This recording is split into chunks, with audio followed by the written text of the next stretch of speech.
Hello. Hello किए कहते college रू प्रिंसिपल सर कहूली। सर नमस्कार नमस्कार।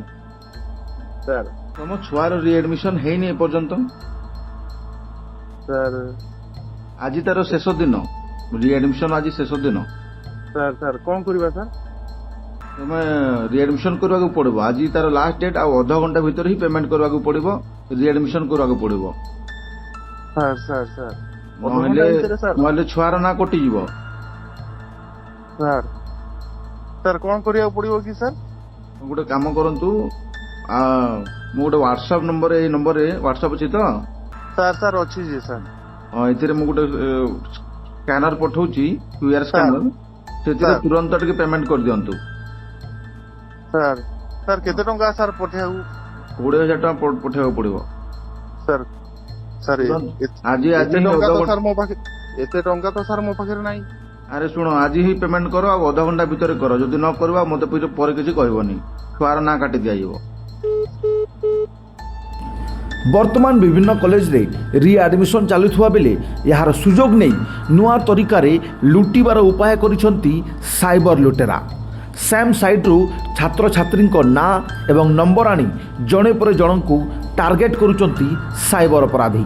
କେତେବେଳେ କହୁଛନ୍ତି ମୁଁ ତୁମ କଲେଜର ପ୍ରିନ୍ସିପାଲ କହୁଛି, ତ ଆଉ କେତେବେଳେ କହୁଛନ୍ତି ମୁଁ ତୁମ କଲେଜର କ୍ଲାର୍କ କହୁଛି। ଆଉ ଏଭଳି କହି ଲୋକଙ୍କୁ ଟଙ୍କା ମାଗୁଛନ୍ତି ସାଇବର ଠକ। କଲେଜର ପ୍ରିନ୍ସିପାଲ ଓ କର୍ମଚାରୀଙ୍କ ନାଁରେ କ୍ୟୁଆର୍ କୋଡ୍ ପଠାଉଥିବାରୁ ଅଭିଭାବକମାନେ ବିଶ୍ୱାସ କରି ଟଙ୍କା ପଠାଉଛନ୍ତି। କମଗାଁ କଲେଜର ପଢ଼ୁଥିବା ଛାତ୍ରୀଙ୍କ ଅଭିଭାବକ ରୋହିତ ରଣାଙ୍କ ଠାରୁ 20,000, ଲରମା କଲେଜର ଜଣେ ଛାତ୍ରୀଙ୍କ ଅଭିଭାବକ ପ୍ରେମାନନ୍ଦ ସିଂଙ୍କ ଠାରୁ 8,500 ଟଙ୍କା, ସହେଲା କଲେଜର ଜଣେ ଛାତ୍ରୀଙ୍କ ଅଭିଭାବକଙ୍କ ଠାରୁ 10,500 ଟଙ୍କା, ଅତାବିରା କଲେଜର ଜଣେ ଛାତ୍ରୀଙ୍କ ଅଭିଭାବକଙ୍କ ଠାରୁ 8,500 ଟଙ୍କା, ଏଭଳି ବିଭିନ୍ନ କଲେଜରେ ଅଧ୍ୟୟନରତ ଛାତ୍ରଛାତ୍ରୀମାନଙ୍କ ଅଭିଭାବକଙ୍କ ଠାରୁ ହଜାର ହଜାର ଟଙ୍କା ଠକି ନେଇଥିବା ଅଭିଯୋଗ ହୋଇଛି, ଯାହାକୁ ନେଇ ଥାନାର ଦ୍ୱାରସ୍ଥ ହୋଇ ଲିଖିତ ଅଭିଯୋଗ କରିଛନ୍ତି।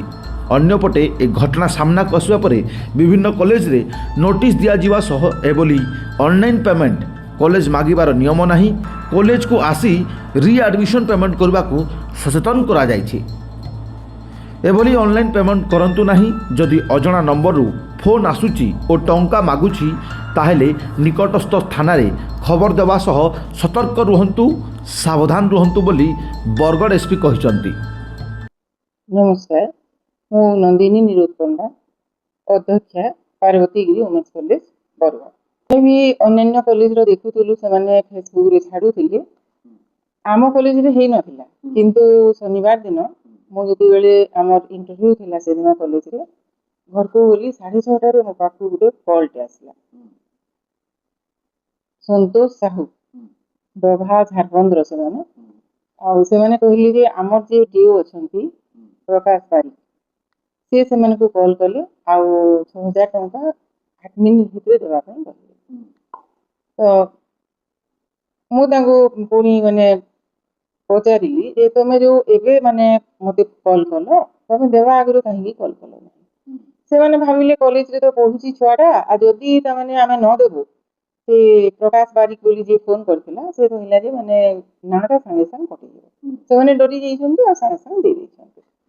ତାପରେ ମତେ ସେମାନେ କଲ୍ କଲେ, ମତେ କଲ୍ କଲାରୁ ମୁଁ ପୁଣି ସେ ଆମର ଯୋଉ ଡିଓ ଅଛନ୍ତି ପ୍ରକାଶ ବାରିକ, ତାକୁ ମୁଁ ଫୋନ୍ କଲି। ସେ ସାଙ୍ଗେ ସାଙ୍ଗେ ଯାଇକିରି ସାଇବର ଥାନାରେ ସେ ଅଭିଯୋଗ କଲା। ଆଉ ଯିଏ ପଇସା ଦେଇଛନ୍ତି ସନ୍ତୋଷ ସାହୁ, ତାଙ୍କୁ ପୁଣି କଣ୍ଟାକ୍ଟ କରିକି ଅନଲାଇନରେ ସେମାନେ ଏଫଆଇଆର ଦେଲେ। ସେଥିରୁ ଜଣାପଡ଼ିଲା ଯେ ଆମ କଲେଜର ପ୍ରକାଶ ବାରିକ ନାଁରେ ଜଣେ ମିଥ୍ୟାରେ ପଇସା କଲେକ୍ସନ କରିଛି। ଆଉ କାହିଁକି କରିଛି ତା ଆମେ ଇନଭେଷ୍ଟିଗେସନ କଲୁ, ଜଣାପଡ଼ିଲା ଯେ ଯେହେତୁ ସାମ୍ସ ତରଫରୁ ଆମର ଆଡମିସନ ହେଉଛି, ତେଣୁ ତା ନାଁଟା ଡିସପ୍ଲେ ଅଛି ସେଠାରେ, ତେଣୁ ସେଥିପାଇଁ ତା ନାଁ ନେଇକରି ସେ ଦେଇଛି। କିନ୍ତୁ ପଇସା ଯାହାକୁ ଦିଆହେଇଛି ସେଥିରେ ରିତେଶ ବୋଲି ଜଣଙ୍କ ନାଁ ବାହାରୁଛି। ସେ ସବୁ ମତେ ସେମାନେ ଦେଇଛନ୍ତି ବି। ଆଉ ତାପରେ ସାଇବର ଥାନା ବାଲି ସବୁ ସାହାଯ୍ୟ କଲେ, ସେ ଟଙ୍କାଟା ବ୍ଲକ୍ ହେଇଗଲା। ଆଉ ଆମେ ସାଙ୍ଗେ ସାଙ୍ଗେ କଲେଜରେ ଆସିକିରି ଗୋଟେ ପ୍ରେସ୍ ମିଟ୍ ବି କରିଲୁ ଏବଂ ଆମର କଲେଜର ସବୁଆଡ଼େ ଆମେ ଲେଖି ବି ଦେଇଛୁ ଯେ ଯେଉଁମାନେ ସାଇବର ଫ୍ରଡ୍ କରୁଛନ୍ତି ସେମାନଙ୍କ ଠାରୁ ସାବଧାନ ରୁହନ୍ତୁ। ଆମର କଲେଜରୁ କୌଣସି ପ୍ରକାର କଲ୍ କାହାକୁ ମାନେ ଅନଲାଇନ୍ ମାଧ୍ୟମରେ ପେମେଣ୍ଟ କରିବା ପାଇଁ କେହି କହୁନାହାନ୍ତି। ଏହିସବୁ ସାଇବର ଫ୍ରଡ୍ ଅଟେ ଏବଂ ଯେଉଁଦିନ ରିଏଡମିସନ୍ ଅଛି ସେମାନେ କଲେଜକୁ ଆସିକିରି କଲେଜରେ ପେମେଣ୍ଟ କରନ୍ତୁ ଏବଂ ସେମାନଙ୍କୁ ରିସିପ୍ଟ ଦିଆଯିବ। ଆଉ ଗଣମାଧ୍ୟମ ତରଫରୁ ଆମେ ସଚେତନ କରିବା ପାଇଁ ସମସ୍ତଙ୍କୁ ଯେପରି ସଚେତନ ହେବେ ସେଥିପାଇଁ ଗଣମାଧ୍ୟମର ସାହାଯ୍ୟ ନେଇକି ସମସ୍ତଙ୍କୁ ଆମେ କହୁଛୁ ଯେ ସଚେତନ ହୁଅନ୍ତୁ, ଅନ୍ୟମାନଙ୍କୁ ସଚେତନ କରନ୍ତୁ। ଅଶୋକ କୁମାର ମହାନ୍ତି, ଅଧ୍ୟକ୍ଷ ଲରମ୍ବା ମହାବିଦ୍ୟାଳୟ ଲରମ୍ବା। ଗତ 25 ତାରିଖ ଜୁନ୍ 25 ତାରିଖ ଦିନ 3ଟା ବେଳେ ଆମ ପାଖକୁ ଏକ ଖବର ଆସିଲା ଯେ କୌଣସି ସାଇବର ଠକେଇର ଜଣେ ଆମର ଅଭିଭାବକ ଶିକାର ହୋଇଥିଲେ। ସେଇ ଅଭିଭାବକଙ୍କ ନାଁ ହେଉଛି ପ୍ରେମାନନ୍ଦ ସିଂ। ତାଙ୍କଠାରୁ ଫୋନ ମାଧ୍ୟମରେ ରିଏଡମିସନ୍ ପାଇଁ 8,535 ଟଙ୍କା ଜଣେ ଠକ ନେଇଯାଇଥିଲା ଏବଂ ସେ ଅଧ୍ୟକ୍ଷଙ୍କ ନାମ ଧରି ଏହି ଠକାମି କରିଥିଲା। ଏହାପରେ ଆମେ ତ୍ୱରାନ୍ୱିତ ପଦକ୍ଷେପ ନେଇଥିଲୁ। ସଙ୍ଗେ ସଙ୍ଗେ ନୋଟିସ ବୋର୍ଡରେ ନୋଟିସ ଦେବା ସହ ସୋସିଆଲ ମିଡିଆ ମାଧ୍ୟମରେ ଜଣାଇ ଦେଇଥିଲୁ ଯେ ଏଭଳି ଠକାମିର ଶିକାର ନ ହେବା ପାଇଁ ଛାତ୍ରଛାତ୍ରୀମାନଙ୍କୁ ଏବଂ ଅଭିଭାବକମାନଙ୍କୁ ଅନୁରୋଧ କରିଥିଲୁ। ତାପରେ ସଙ୍ଗେ ସଙ୍ଗେ ଆମର 2 ଜଣ କର୍ମଚାରୀ ଯାଇ ଅତାବିରା ଫାଣ୍ଡିରେ ଅଭିଯୋଗ କରିଥିଲେ ଏବଂ ତ୍ୱରାନ୍ୱିତ ପଦକ୍ଷେପ ନେବା ପାଇଁ ଅନୁରୋଧ କରିଥିଲେ। ତା ଛଡା ଯୋଉ ଅଭିଭାବକ ଠକାମିର ଶିକାର ହେଇଥିଲେ ଶ୍ରୀଯୁକ୍ତ ପ୍ରେମାନନ୍ଦ ସିଂଙ୍କୁ ମଧ୍ୟ କୁହାଯାଇଥିଲା ସେ ଅତାବିରା ଫାଣ୍ଡିରେ ଅଭିଯୋଗ କରିବା ପାଇଁ ଏବଂ ସେ ଅଭିଯୋଗ କରିଥିଲେ ଏବଂ ଅତାବିରା ପୁଲିସ ତ୍ୱରାନ୍ୱିତ ପଦକ୍ଷେପ ନେଇଥିବା ଯୋଗୁଁ ଆମେ ତାଙ୍କୁ ଧନ୍ୟବାଦ ଦଉଛୁ। ମାଧ୍ୟମରେ ଯିଏ କିଏ ପଇସା ମାଗୁଛି ସେ ମଗାଯାଏ ନାହିଁ। ଆପଣ ଦୟାକରି ସେ ପଇସା ପେମେଣ୍ଟ କରିବେ ନାହିଁ। ନିଜେ ସିଧା ଯାଇ କଲେଜ ମାନଙ୍କର ପଇସା ଡିପୋଜିଟ୍ କରିବେ। ଆଉ ଯଦି ସେ ଫୋନ୍ ଆସିଲା ସେ ଫୋନ୍ ସାଙ୍ଗେ ସାଙ୍ଗେ ନିକଟସ୍ଥ ଥାନାରେ ଜଣାଇବେ। ଏଥିରେ ସେ ଏ ଟ୍ରାପ୍ରେ ଆପଣ ପଡ଼ନ୍ତୁ ନାହିଁ। ଏହା ଏକ ନୂତନ ପଦ୍ଧତି, ତେଣୁ ଆପଣ ଏଥିରୁ ଦୂରେଇ ରୁହନ୍ତୁ, ସତର୍କ ରୁହନ୍ତୁ। ଆମେ ତାପରେ ଆୱାରନେସ୍ ବର୍ତ୍ତମାନ ଯେଉଁ କେସ୍ ଆସୁଛି କେସ୍ ରେଜିଷ୍ଟ୍ରି କରୁଛୁ, ଆକ୍ସନ୍ ନେବୁ। ଏହାପରେ ଗୋଟେ ଆୱାରନେସ୍ ପ୍ରୋଗ୍ରାମ୍ ଆରମ୍ଭ କରୁଛୁ। କିନ୍ତୁ ସେ ସମୟ ପୂର୍ବରୁ ଆପଣଙ୍କୁ ଅନୁରୋଧ ଆପଣ ସେ ଟ୍ରାପ୍ରେ ପଡ଼ନ୍ତୁ ନାହିଁ। ଫୋନ୍ ମାଧ୍ୟମରେ କେହି ପଇସା ପେମେଣ୍ଟ କରନ୍ତୁ ନାହିଁ। ସତର୍କ ରୁହନ୍ତୁ। ଫୋନ୍ ଆସିଲା ମାନେ ସେ ନମ୍ବରରୁ ସାଙ୍ଗେ ସାଙ୍ଗେ ନିକଟସ୍ଥ ଥାନା କିମ୍ବା ସାଇବର ଥାନାରେ ରିପୋର୍ଟ କରନ୍ତୁ। ଆଡଭୋକେଟ ବିମଲ କୁମାର ଦାସ, ଓଡ଼ିଶା ଅଭାବ ମହାସଂଘ ବରଗଡ଼ ଜିଲ୍ଲାର ସଭାପତି। ନିଶ୍ଚୟ ଏଇଟା ଗୋଟେ ମାନେ ଆଶ୍ଚର୍ଯ୍ୟ କଥା। ମୋ ନଜରକେ ଏ ଜିନିଷଟା ଆସିଛି ବରଗଡ଼ରେ ପାର୍ଟିକୁଲାର ସବୁ ଜାଗାରେ ଏବେ ସ୍କୁଲ ମାନକେ କଲେଜ ମାନକେ ପ୍ୟାରେଣ୍ଟସ୍ ମାନଙ୍କୁ ଇ ଉପରେ ତାଙ୍କୁ ଗୋଟେ ଫେକ୍ QR କୋଡ୍ଟେ ଦଉଛନ୍ ପ୍ରିନ୍ସିପାଲ ମାନଙ୍କ।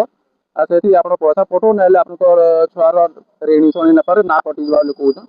ଆଉ ଅଭିଭାବକ ମାନଙ୍କୁ ବି ଆଶ୍ଚର୍ଯ୍ୟ ଲାଗୁଛି ସେମାନେ ସଚେତନ ହେବାର କଥା ଏ ଉପରେ ଯେ କୌଣସି ପ୍ରକାର ସ୍କୁଲ କଲେଜରେ ଏ ପ୍ରକାର QR କୋଡ୍ ପଠେଇକରି ପଇସା ମାଗବାର କୌଣସି ନିୟମ ନାଇନ କି କୌଣସି ଦୃଷ୍ଟାନ୍ତ ଆଗରୁ ବି ନାଇନ। ତ ନିଶ୍ଚୟ ଉପରେ ସେମାନେ ସଚେତନ ହଉ। ଆରୁ ଏଇଟା ଗୋଟେ ଫେକ୍ ଗୋଟେ ଏଇଟା ଆଇଟି ଆଉ ଗୋଟେ ସାଇବର ଠକ୍ ସେମାନେ ସେଥିରୁ ଉପରେ ସଚେତନ ହଉ। ଲୋକାଲ ଥାନାରେ ସେମାନେ ଯାଇକି କମ୍ପ୍ଲେନ୍ ଦୁ। ଯେ ପ୍ରକାର କୌଣସି ପ୍ରକାର ସ୍କୁଲ କଲେଜ ପ୍ରିନ୍ସିପାଲ ବା କୌଣସି ଆଡମିନିଷ୍ଟ୍ରେଟର ଛୁଆଙ୍କ ରିଏଡମିସନ୍ ନାଁରେ ଏମିତି QR କୋଡ୍ ପଠେଇକି ପଇସା ମାଗି ନେଇପାର।